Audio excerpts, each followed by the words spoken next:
जहां पुलिस ने एक मोस्ट वांटेड गैंग के शार्प शूटर को पकड़ने में कामयाबी हासिल की। ये शार्प शूटर उसी गैंग का मेंबर है जिसने बीते सोमवार और मंगलवार गुरुग्राम और दिल्ली में हत्या की वारदातों को अंजाम दिया था और पुलिस को चकमा देने के लिए क्रांतिकारी चिट्ठी लाश के पास छोड़ दी थी। पुलिस अब पकड़े गए आरोपी से पूछताछ कर गैंग के सरगना की तलाश में जुट गई है।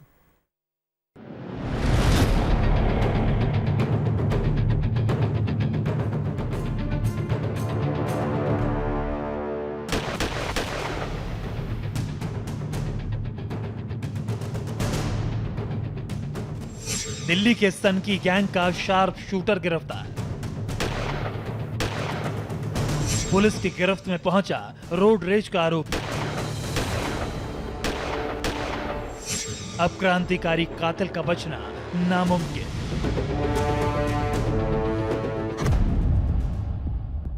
बीच सड़क पर मर्डर, गैंग पर हत्या का आरोप और वारदात के बाद क्रांतिकारी चिट्ठी से पुलिस को गुमराह करने की कोशिश।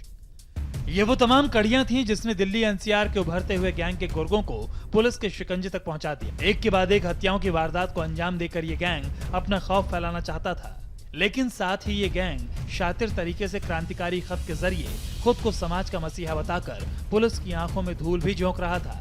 लेकिन तमाम झांसों के बाद भी पुलिस ने गैंग के शार्प शूटर अमन को गिरफ्तार कर लिया। पुलिस के मुताबिक द्वारिका और कंझावला में हुई दोनों वारदातों में सिल्वर कलर की वर्ना कार का इस्तेमाल किया गया था। पुलिस ने जैसे जैसे अपनी तफ्तीश आगे बढ़ाई, वारदातों की कड़ियां आपस में जुड़ती चली गईं और दिल्ली एनसीआर में दहशत फैलाने वाले इस गैंग का पर्दाफाश हो गया। पुलिस को अब गैंग के मोस्ट वांटेड चेहरे उमेश की तलाश है, जिसने वारदात के बाद पुलिस को चकमा देने का आइडिया इजाद किया था। सड़क पर हो रहे कत्ल और क्रांतिकारी कातिल गैंग की अजीब दास्तान जिस खत के इर्द गिर्द घूम रही थी और लाशों के पास मिल रहे जिस खत ने पुलिस को भी परेशान कर रखा था, उस खत का मजमून आपको दिखाते हैं। हमारी लिस्ट में नशे के तस्कर, देशद्रोही, सट्टेबाज, कालाबाजारी करने वाले, काला धन कमाने वाले, सटोरिये, लड़कियों पर तेजाब फेंकने वाले, गैंग रेप करने वाले लोग, जो डॉक्टर पैसे की लालच में गरीबों का सही इलाज नहीं करते, वो सब लोग सही रास्ते पर आए और नहीं आए तो हमारा गैंग अत्याधुनिक हथियारों से लैस एक एक करके उपरोक्त सभी को मार देंगे। पुलिस की सहायता के लिए स्वयं लिखा है। जय हिंद, जय भारत। पहले कत्ल और फिर खत्म कबूलनामा। दरअसल इस कहानी के तार कई किरदारों से जुड़े हुए हैं। सबसे अहम किरदार है दिल्ली पुलिस का वांटेड उमेश नाम का ये आरोपी। वही आरोपी जिसने कत्ल के बाद मौका वारदात पर खत छोड़कर पुलिस को चैलेंज दिया। उमेश ने गुरुग्राम में हेमंत नाम के शख्स की हत्या की, फिर द्वारका में विक्की का मर्डर किया और पुलिस को गुमराह करने के लिए खत छोड़ा। विक्की की हत्या के अगले दिन कंझावला में इसी गैंग ने रोड रेज में बाइक पर जा रहे दो भाइयों पर फायरिंग की, जिसमें एक की मौत हो गई और दूसरा भाई गंभीर रूप से जख्मी हो गया।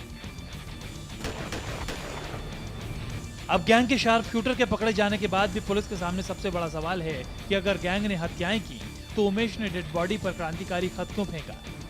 दिल्ली पुलिस के मुताबिक जांच को गुमराह करने के लिए कातिल गैंग ने ऐसा खत जानबूझकर मौका वारदात पर छोड़ा होगा।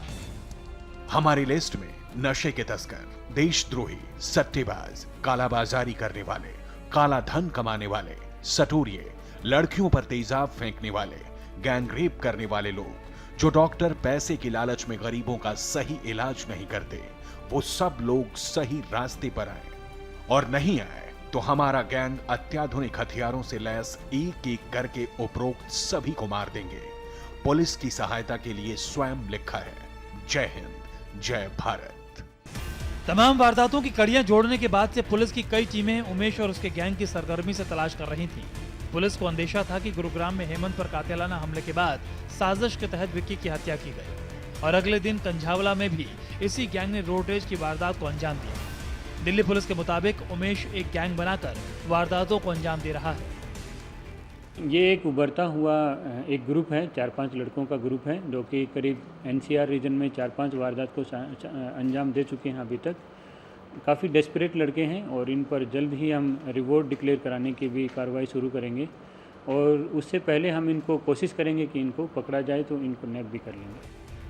कत्ल की वजहों के तमाम कयासों के बीच पुलिस को गैंग के मास्टरमाइंड और क्रांतिकारी कातिल उमेश की तलाश है, लेकिन अब गैंग के शार्प शूटर अमन के पकड़े जाने के बाद पुलिस को भरोसा है कि उमेश और गैंग के बाकी सदस्य भी जल्द सलाखों के पीछे होंगे।